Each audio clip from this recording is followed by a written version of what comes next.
The Tale of Despereaux, Chapters 3 and 4, by Kate DeCamillo, read for you by Mrs. Shoemaker.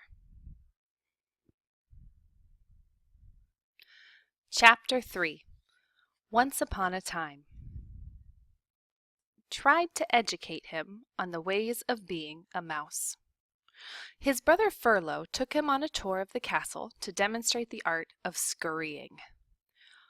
"Move side to side," instructed Furlough, scrabbling across the waxed castle floor. "Look over your shoulder all the time. First to the right, then to the left. Don't stop for anything." But Despereaux wasn't listening to Furlough. He was staring at the light pouring in through the stained glass windows of the castle. He stood on his hind legs and held his handkerchief over his heart and stared up, up, up into the brilliant light. "Furlough," he said, "what is this thing? What are all these colors? Are we in heaven?" "Cripes!" shouted Furlough from a far corner. "Don't stand there in the middle of the floor talking about heaven. Move! You're a mouse, not a man. You got to scurry." "What?" said Despereaux, still staring at the light. But Furlough was gone. He had, like a good mouse, disappeared into a hole in the molding.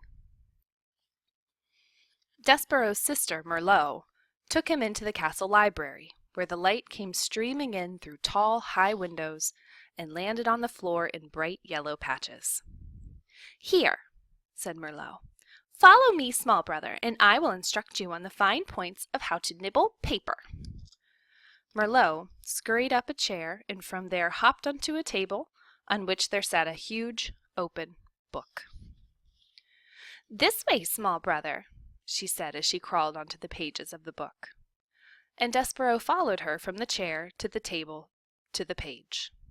"Now then," said Merlot, "this glue here is tasty, and the paper edges are crunchy and yummy, like so."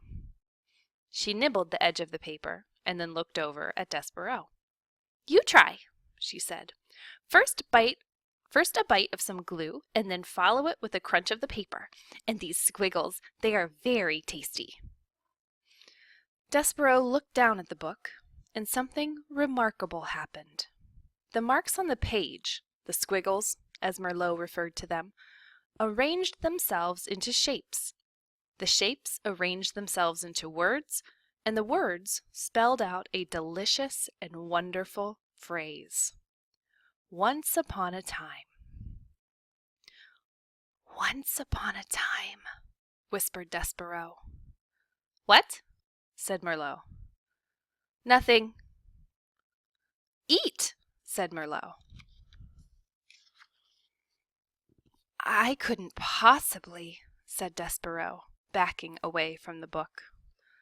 "Why?" Said Despereaux. "It would ruin the story." "The story? What story?" Merlot stared at him. A piece of paper trembled at the end of her indignant whiskers.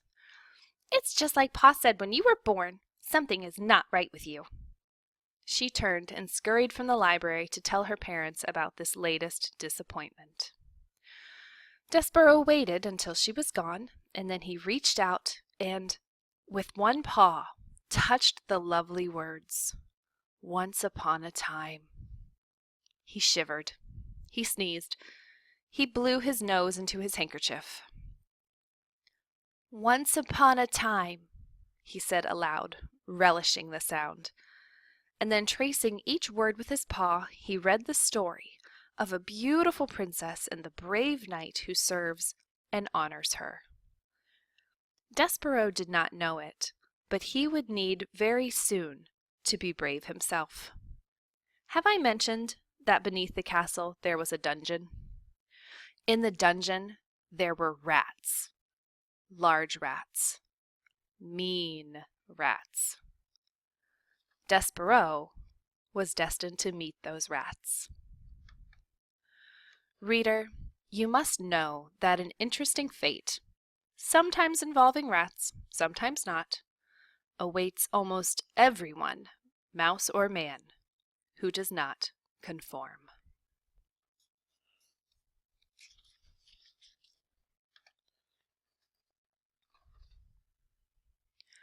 Chapter 4. Enter the Pea. Despereaux's brothers and sisters soon abandoned the thankless task of trying to educate him in the ways of being a mouse. And so, Despereaux was free. He spent his days as he wanted. He wandered through the rooms of the castle, staring dreamily at the light streaming in through the stained glass windows. He went to the library and read over and over again the story of the fair maiden and the knight who rescued her. And he discovered, finally, the source of the honey-sweet sound. The sound was music. The sound was King Philip playing his guitar and singing to his daughter, the Princess P, every night before she fell asleep. Hidden in a hole in the wall of the princess's bedroom, the mouse listened with all his heart. The sound of the king's music made Despereaux's soul grow large and light inside of him. "Oh," he said, "it sounds like heaven. It smells like honey." He stuck his left ear out of the hole in the wall so that he could hear the music better. And then he stuck his right ear out so that he could hear better still. And it wasn't too long before one of his paws followed his head, and then another paw, and then, without any real planning on Despereaux's part, the whole of him was on display, all in an effort to get closer to the music. Now, while Despereaux did not indulge in many of the normal behaviors of mice, he did adhere to one of the most basic and elemental of all mice rules. Do not, ever, under any circumstances, reveal yourself to humans. But the music made him lose his head and act against the few small mouse instincts he was in possession of. And because of this, he revealed himself. And in no time at all, he was spied by the sharp-eyed Princess P. "Oh, Papa," she said, "look, a mouse." The king stopped singing. He squinted. The king was nearsighted. That is, anything that was not right in front of his eyes was very difficult for him to see. "Where?" said the king. "There," said the Princess P. She pointed. "That, my dear P, is a bug, not a mouse. It is much too small to be a mouse." No, it's a mouse." "A bug," said the king, who liked to be right.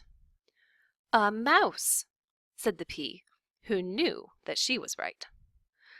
As for Despereaux, he was beginning to realize that he had made a very grave error. He trembled, he shook, he sneezed. He considered fainting. "He's frightened," said the P. "Look, he's so afraid. He's shaking. I think he was listening to the music. Play something, Papa." "A king play music for a bug?" King Philip wrinkled his forehead. "Is that proper, do you think? Wouldn't that make this into some kind of topsy-turvy, wrong-headed world if a king played music for a bug?" "Papa, I told you he's a mouse," said the P. "Please." "Oh, well, if it will make you happy, I, the king, will play music for a bug." "A mouse," corrected the P. The king adjusted his heavy gold crown. He cleared his throat. He strummed the guitar and started to sing a song about stardust. The song was as sweet as light shining through stained glass windows, as captivating as the story in a book. Despereaux forgot all his fear. He only wanted to hear the music. He crept closer, and then closer still until, reader, he was sitting right at the foot of a king.